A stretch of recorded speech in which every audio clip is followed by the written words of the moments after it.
कुछ गाने जानते हैं वो सिर्फ सुने नहीं जाते, वो महसूस किए जाते हैं। वो हमारी जिंदगी की किसी कहानी, किसी याद का हिस्सा बन जाते हैं। तो आज चलिए एक ऐसे ही गाने के सफर पर चलते हैं जो दिल टूटने की एक बहुत ही गहरी दास्तान को अपने सुरों में समेटे हुए है। गाने की शुरुआत ही एक ऐसे सवाल से होती है जो सीधा दिल में चुभता है।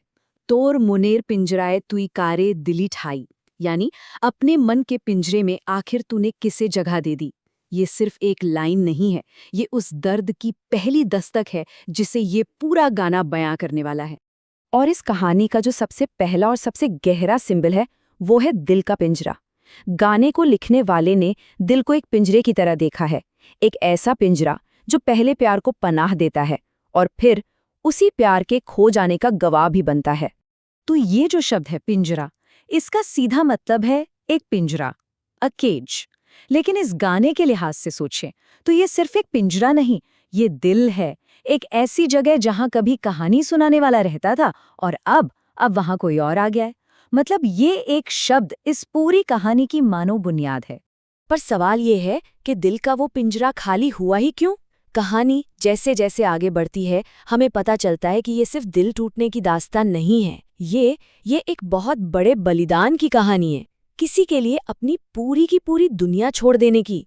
लेकिन वो कुर्बानी, वो बलिदान आखिर कितना बड़ा था? इस सवाल का जो वजन है ना, वो गाने की अगली लाइनों में महसूस होता है। जार कारणे छोड़ लाम आमी जुगत संसार। इसका मतलब है जिसके लिए मैंने ये पूरी दुनिया, ये सारा संसार ही छोड़ दिया। सोचिए जरा, इस एक लाइन में उस प्यार की गहराई और उस त्याग का वजन दोनों महसूस होता है जो कभी किया गया था।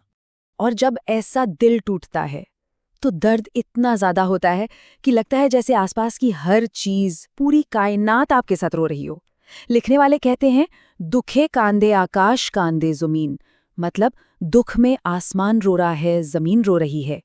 ये कितनी खूबसूरती से दिखाता है कि वो अकेलापन कितना बड़ा महसूस हो रहा है। तो अब हम आते हैं दिल टूटने के सबसे कच्चे, सबसे दर्दनाक हिस्से पर। वो एहसास जब आपकी जगह कोई और ले लेता है, वो हैरानी, वो उलझन, वो सब कुछ। और फिर दिल में बस एक ही सवाल गूंजता रहता है, कारे ए तो कुरली आपन पर कोरे अमाए। किसे इतना अपना बना लिया, मुझे पराया करके? ये सवाल ही इस गाने की आत्मा है। ये हमें सीधा उस पल में ले जाता है जब यकीन टूटता है और बस इस एक सवाल के बाद पूरी हकीकत ही बदल जाती है। जो कल तक सबसे अपना था वो आज एक अजनबी है। जिस दुनिया को साथ मिलकर बनाया था वो अब किसी और की हो चुकी है। और पीछे क्या रह जाता है? सिर्फ अकेलापन। और एक और सवाल, ए भोरा जो छौनाए तू इकार पाशे, इस भरी चांदनी रात में तुम भला किसके साथ हो? अच्छा, रिश्ता टूटने के बाद क्या सब कुछ खत्म हो जाता है? नहीं, कहानी यहीं खत्म नहीं होती। वो जो कनेक्शन था वो इतना गहरा था कि वो टूटने के बाद भी कहीं ना कहीं बना रहता है। और ये लाइन इसी बात को कितनी खूबसूरती से दिखाती है। तोर शोपने आमी आशबो ठीके ही नीते तोर खोज, मतलब मैं तुम्हारे सपनों में जरूर आऊंगा, बस तुम्हारा हालचाल लेने।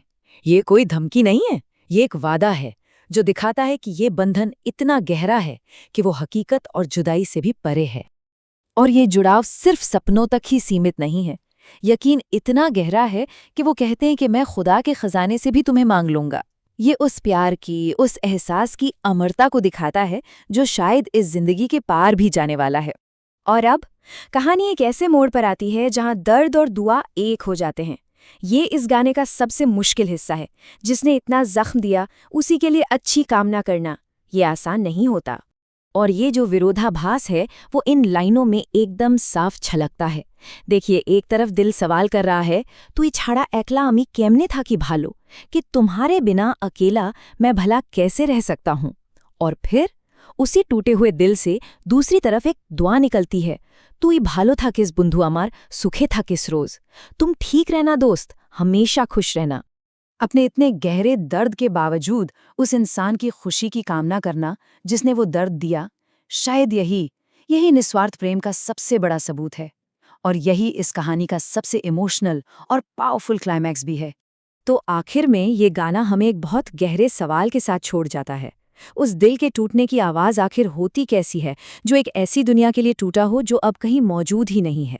शायद शायद ये गाना उसी अनसुनी आवाज़ को सुर देने की एक कोशिश है।